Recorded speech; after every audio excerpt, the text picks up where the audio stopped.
চেষ্টা করি তারা আপনারা প্রশ্ন করতে পারেন, ইনশাআল্লাহ আমি আপনাদের প্রশ্নের জবাব যদি পারি ইনশাআল্লাহ দেওয়ার চেষ্টা করব। এক নম্বর, কুরবানি কার উপর ওয়াজিব? কুরবানি ওয়াজিব হলো ধনাঢ্য ব্যক্তির উপর।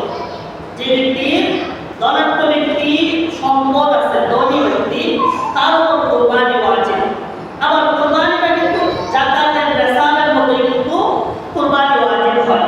যেমন যাকাত এক বছর অতিবাহিত হওয়া, অর্থাৎ 52.5 তোলা স্বর্ণ অথবা 52 তোলা রূপা যদি কারো কাছে যদি মজুদ থাকে, এই সম্পদ পরিমাণ টাকা যদি মজুদ থাকে, এক বছর অতিবাহিত হওয়ার পরে তার উপর যাকাত ফরজ হয়। কিন্তু কুরবানির বিধান কিন্তু এরকম না। কুরবানির বিধান হলো এক বছর আপনার কাছে নিসাব পরিমাণ সম্পদ থাকতে হবে, এটা কোনো শর্ত না।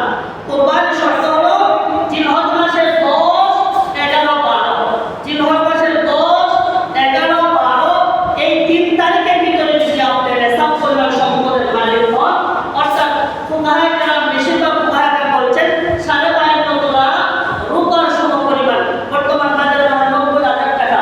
আপনি যদি 90,000 টাকা যদি নগদ মালিক হন, তাহলে আপনার উপর কুরবানি ওয়াজিব। কোন দিন? 10, 11, 12 জিলহজ মাসের যে কোনো একদিন যদি আপনি সম্পদের মালিক হন, তাহলে আপনাকে কুরবানি করতে হবে। কুরবানি আপনার উপর ওয়াজিব। দ্বিতীয় নম্বর, গরিব ব্যক্তি কুরবানি করতে পারবে কিনা? যারা গরিব, যার অর্থ নেই কিন্তু উনি কুরবানি করার জন্য উৎসাহিত হয়েছেন, কুরবানি করতে পারবেন কিনা? হ্যাঁ, পারবেন। গরিব ব্যক্তি কুরবানি করতে পারবেন। উনি যখন কুরবানি করার জন্য নিয়ত করবেন বা পশু ক্রয় করবেন, তখন উনি এটা মান্নতের কুরবানি হয়ে যায়। আর মান্নতের কুরবানি করা ওয়াজিব। কোনো ব্যক্তি তার তৌফিক নাই, কিন্তু তিনি যখন কুরবানি করার জন্য পশু কিনবেন অথবা পশু কেনার জন্য মান্নত নিয়ত করবেন, এটা মান্নত হয়ে যায়। এটা মান্নতের কুরবানি ওয়াজিব। তিনি গরিব মানুষও কুরবানি করতে পারবেন। 3 নম্বর, কুরবানির শেষ সময়ে মুসাফির মুকিম বা মুকিম মুসাফির। মুকিম বা মুসাফির, মুসাফির বলা হয় যদি কোনো ব্যক্তি যদি সফরে অথবা ব্যবসা বাণিজ্যের জন্য যদি 48 মাইল দূরে যদি উনি যদি ভ্রমণে যায় বা সফরে যায়, তাকে মুসাফির বলা হয়। আর মুকিম বলা হয় যে যারা আমরা বাড়িতে থাকি, আমাদেরকে মুকিম বলা হয়। এখন মাসালা হলো, যদি কোনো ব্যক্তি যদি মুসাফির থাকে, তাহলে তার উপর কি কুরবানি ওয়াজিব হবে? উত্তর না, মুসাফির ব্যক্তির উপর কুরবানি ওয়াজিব নয়। তবে আমরা যে কেউ মুসাফির ছিলাম, কিন্তু জিলহজ মাসের 10, 11, 12 এই 3 তারিখের ভিতরে আমরা বাড়িতে চলে আসছি। আপনি নিসাব পরিমাণ সম্পদের মালিক, আপনি মুসাফির ছিলেন, কিন্তু 10, 11, 12 এই 3 তারিখের ভিতরে আপনি বাড়িতে আসছেন, আপনি মুকিম হয়ে গেছেন, তাহলে আপনার উপর কুরবানি ওয়াজিব, আপনাকে কুরবানি করতে হবে। আবার কোনো ব্যক্তি যদি মুকিম ছিল, কিন্তু কোনো কারণবশত জিলহজ মাসের 10, 11, 12 এই 3 তারিখের ভিতরে উনি 3 তারিখে আগে উনি কি করলেন? সফরে চলে গেলেন, তাহলে ওনার উপর কুরবানি ওয়াজিব নয়, কুরবানি করতে হবে না। 4 নম্বর, স্ত্রী বা সন্তানের পক্ষ হতে কুরবানি করা যাবে কি না? উত্তর হলো যাবে। সন্তান এবং স্ত্রীর পক্ষ থেকে কুরবানি করা যাবে। তবে উত্তম হলো সন্তান যদি নিসাব পরিমাণের মালিক হন, আলাদা ইনকাম করেন, বা স্ত্রী যদি ব্যবসা চাকরি করেন, আলাদা টাকা নিসাব পরিমাণের মালিক হন, তাহলে সন্তানও কুরবানি করতেন, স্ত্রীও করতেন, আবার যিনি মালিক তিনিও করতেন, এটা উত্তম। কিন্তু যদি ওই সন্তানের পক্ষ থেকে, স্ত্রীর পক্ষ থেকে যদি উনি কুরবানি করেন, তাহলে কুরবানি আদায় হয়ে যাবে। কিন্তু আমাদের সমাজে কিছু মানুষ আছে যে সন্তানও কুরবানি দেওয়ার তার উপর ওয়াজিব, স্ত্রীর উপরে ওয়াজিব, সে তার উপরে ওয়াজিব, কিন্তু সে শিয়ার তুগায়, শরীক তুগায়, আপনার কুরবানি হবে না। সন্তানও কুরবানি দিত, স্ত্রীও দিত, আপনিও দিতেন, আবার আপনাকে শিয়ার তুগায়, শরীক তুগায়, 2 নাম 3 নাম যেন কুরবানি দিতে পারেন, আপনি কিসের কুরবানি দেবেন? আপনার কুরবানি হবে না। তবে সন্তান এবং স্ত্রীর পক্ষ থেকে যদি আপনি একটি কুরবানি যদি কুরবানি করেন, কুরবানি আদায় হয়ে যাবে। 5, যৌথ ফ্যামিলিতে কুরবানি। যৌথ ফ্যামিলি বলতে পারেন বাবা 5 জন সন্তান আছে, বাবাও আছেন, এখন ওই 5 জন সন্তানে কিন্তু ইনকাম করে, চাকরি করেন, যদি বাবা যদি ইচ্ছা করে ওই 5 জন সন্তানের অনুমতি ক্রমে বাবা একটি গরু যদি কুরবানি করেন, তাহলে ওই ফ্যামিলি থেকে কুরবানি আদায় হয়ে যাবে। তবে যদি বাবা যদি জীবিত না থাকেন, ভাইয়েরা একটা ভাই,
সাত, হুজুর সাল্লাল্লাহু আলাইহি ওয়াসাল্লাম নামে কুরবানি করা, মানে আমাদের আপনার নবীর নামে কুরবানি করা জায়েজ আছে কিনা? অনেকে বলেন যে নবীর নামে কুরবানি করা যায় না, নাউজুবিল্লাহ, এটা বলা যাবে না। নবীর নামে কুরবানি করা সর্বোত্তম কুরবানি। আপনি আমার নবীর নামে কুরবানি করা কি সর্বোত্তম কুরবানি? কুরবানির মধ্যে সর্বোত্তম নিয়ম যদি আপনি করেন, নবীর নামে যদি কুরবানি করেন, তাহলে একটি নাম আপনি নবীর নামে দিলেন, তার আপনার কুরবানি যদি কবুল না হয়, নবীর নাম দেওয়ার কারণে আপনার কুরবানি কবুল হবে না। আল্লাহকে এই আমলটি করার তৌফিক দেন। ৮ নাম্বার, কুরবানির সময় 10, 11, 12 জিলহজ, অর্থাৎ আপনার কুরবানি 10, 11, 12 এই 3 দিনের ভিতরে আপনি কুরবানি করতে পারলেন না, আপনার উপর কুরবানি ওয়াজিব, কিন্তু কোনো কারণবশত যে কোনো কারণে এই 3 দিনের ভিতরে আপনি কুরবানি করতে পারলেন না, কিন্তু আপনার উপর কুরবানি ওয়াজিব, তাহলে আপনার করণীয় কি? আপনার করণীয় হলো এই 3 দিনের ভিতরে যদি আপনি কুরবানি না করতে পারেন, তাহলে আপনি কি করবেন? এই 3 দিনের পরে আপনি সর্বনিম্ন একটি বকরির টাকা, যত বকরি ক্রয় করতে যত টাকা লাগে, এত টাকা আপনি কি করবেন? গরিব মিসকিনদের মধ্যে সদকা করে দিবেন। আর সর্বোত্তম হলো একটি গরুর যত টাকা আসে ওই টাকা আপনি কি করবেন? গরিব মিসকিনের মধ্যে সদকা করে দিবেন, কিন্তু আপনার কুরবানি আপনি করতেই হবে। 9 নম্বর, ঈদের নামাজের পূর্বে কুরবানি করা। ঈদের নামাজের পূর্বে কুরবানি করা, অর্থাৎ আপনি ঈদের নামাজ না পড়ে কি কুরবানি করতে পারবেন কিনা?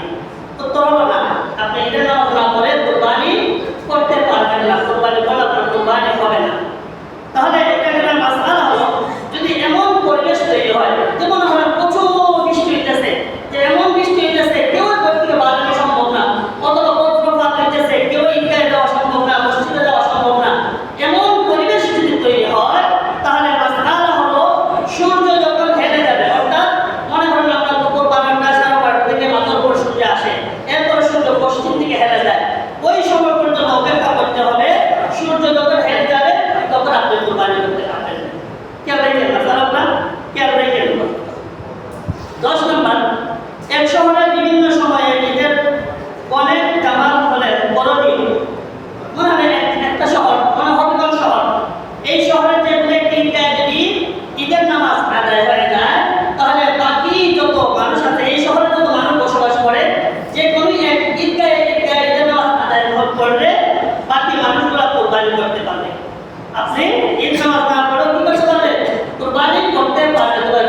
কুরবানি করা সত্ত্বেও ঈদের নামাজ পড়া, ঈদের নামাজ কিন্তু ওয়াজিব।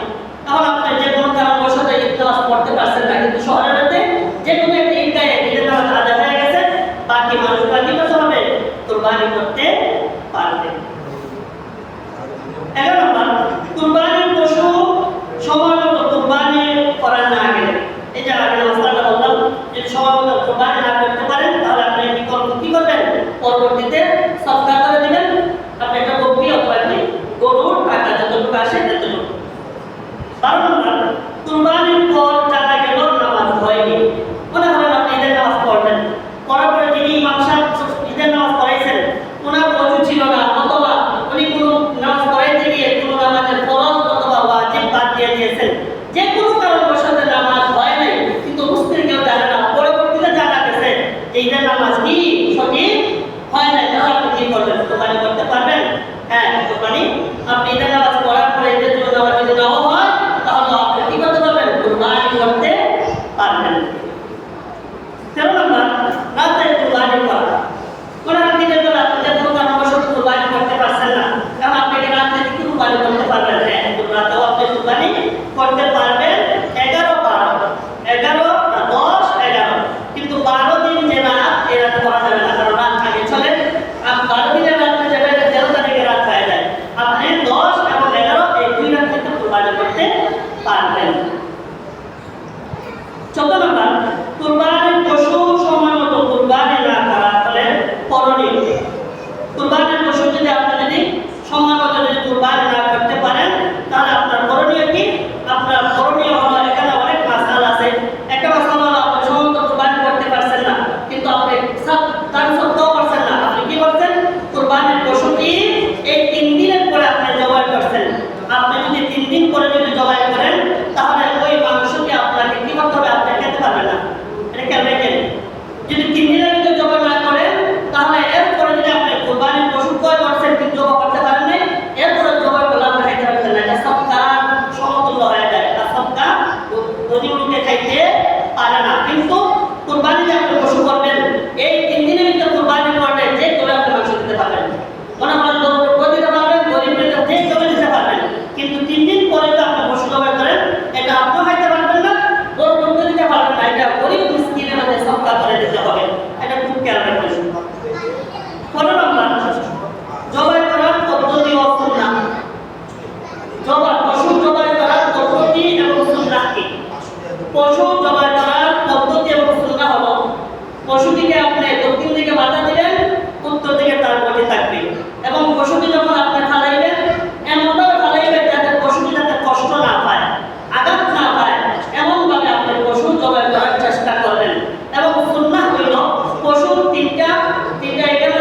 নিয়তটাকে সহি রাখবেন এবং যিনি কুরবানি দিবেন উনি যেন দাঁড়িয়ে থাকে।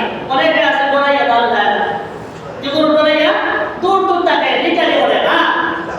আপনি পশু কুরবানি দিবেন, আপনি তো আত্মত্যাগ করতেন, আর আপনি যদি দূর দূর থাকেন নিচালি বলেন আর মানুষের দিনে দিনে বলে আপনি আসলেন না, কিসের কুরবানি করবেন? আপনি নিচালি করার জন্য তো কুরবানি না। কুরবানি হলো আত্মত্যাগ।